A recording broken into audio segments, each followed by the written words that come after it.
If your baby's become accustomed to sleeping anywhere other than his or her crib, it can be a challenge to get them to sleep in their own bed again.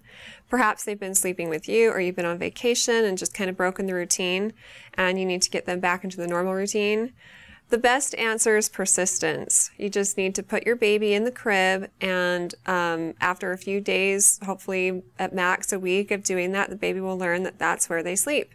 It's really important to create a safe sleeping environment, so make sure that the crib itself is safe. In fact, new guidelines were released in 2011 about which kinds of cribs are safe and which ones aren't. So if you're interested in reading more about that, visit the website below.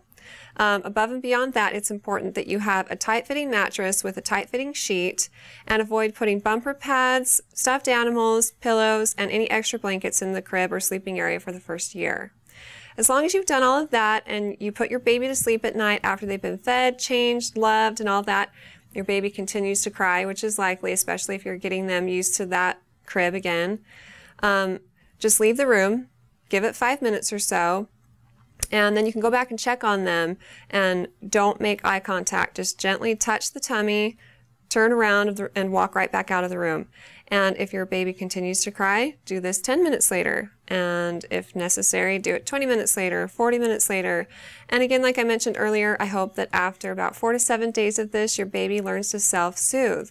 So that means they don't need to go to sleep with you. They don't need anything that involves you to comfort them into going to sleep.